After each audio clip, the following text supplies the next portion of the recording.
সপ্তাহের বাকি 5 থেকে 6 দিন যেভাবেই কাটুক না কেন শুক্রবারটা নাফিসা বুড়ির কাছে বরাবরই অনেক বেশি স্পেশাল। হ্যালো এভরিওয়ান, আসসালামু আলাইকুম। আশা করি সবাই ভালো আছেন। আলহামদুলিল্লাহ, আল্লাহর রহমতে আমরাও ভালো আছি। সকালবেলা ঘুম থেকে ওঠার পরপরই আম কেটে দিলাম নাফিসা বুড়িকে নাস্তা হিসাবে। আরও অনেক কিছু ছিল, বাট নাফিসা বুড়ি শুধুই আমটা খাবে। আমটা খাওয়া নাফিসা বুড়িকে কমপ্লিট করার পরপরই ডিরেক্ট চলে আসছি কিচেনে। যেহেতু শুক্রবার, আর শুক্রবার তো জুম্মার দিন, আমার বাবার দুপুরবেলা নামাজ পড়া কমপ্লিট করেই একদম দুপুরে লাঞ্চটা শেষ করে ফেলে। তাই একদম ডিরেক্ট কোনো কাজটা সব কিছু বাদ দিয়েই চলে আসছিলাম কিচেনে। আসার পরপরই সর্বপ্রথম পুঁটি মাছটা একদম কড়া করে ভেজে নিয়ে ঝাল পেস্তে ভাজাটা কমপ্লিট করছিলাম। আমার বাবা আবার পুঁটি মাছ একদম কড়া করে ভেজে ঝাল পেস্তে খেতে ভীষণ পছন্দ করে, আর এই সবজিটা আবার আমার নাফিসা বুড়ি পছন্দ করে। এখানে দিয়ে দিয়েছিলাম গাজর, বরবটি, আলু, আর সাথে 2টা ডিম ভেঙে দিয়েছিলাম। দিয়ে খুব সুন্দর করে এভাবে আস্তে আস্তে কড়া করে ভেজে নিব। আর পাশের চুলে গরুর মাংস বসাই দিচ্ছি একদম হাতে মাখা করে। আর এইভাবে গরুর মাংস রান্না করলে সব থেকে বেশি মজা হয়। যে যত যাই বলুক না কেন, কিন্তু গরুর মাংস আসলে হাত দিয়ে মাখায় রান্না করলে এইটার টেস্টের সাথে কোনো টেস্টেরই তুলনা হয় না। হাতে মাখা করে ভালো করে মাংসটা বসাই দিয়েছিলাম। প্রায় 10 থেকে 15 মিনিট পরে মাংস থেকে খুব ভালো করে পানি ছেড়ে দিয়েছে। আর এই পানিটা দিয়ে কিন্তু মাংসটা ভালো করে কষানো কমপ্লিট হয়ে যাবে। যখন একদম কষা কষা একটা ভাব চলে আসছে, ওই পর্যায়ে দিয়ে দিলাম আলু। আর আলুগুলো একটু বেশ বড় বড় করে কেটে নিয়েছিলাম দেখে আলু একটু তাড়াতাড়ি দিয়ে দিলাম। দেওয়ার পরে খুব ভালো করে নেড়ে চেড়ে প্রায় 15 থেকে 20 মিনিট জাল করে একদম ভালো করে একদম কষা কষা করে নিছি।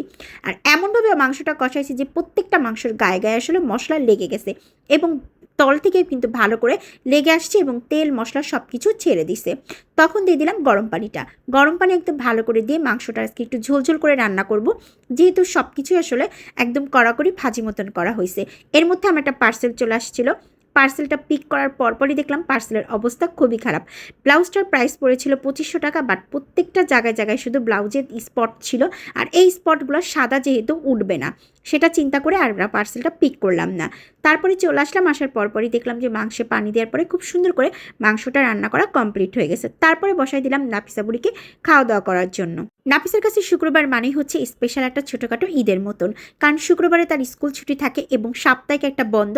দেখা যায় একটু বাইরে ঘোরাঘুরিও করা হয় এবং ওর কাছে এই দিনটা অনেক বেশি স্পেশাল হয়। ও সবসময় সারা সপ্তাহে ওয়েট করে যে কবে শুক্রবার আসবে আর কবে। এটা শুধু নাফিসা বুড়ি তা কিন্তু না, ছোটোবেলায় প্রত্যেকটা বাচ্চার এই সময়টা আসলে খুব বেশি এনজয় করে। সারা সপ্তাহে ক্লাস করার পরে ওরা শুক্রবারের জন্যই আসলে অপেক্ষা করে। আর এই দিনটা আসলে সবসময় আমি চেষ্টা করি নাফিসা বুড়ি যাতে এনজয় করে।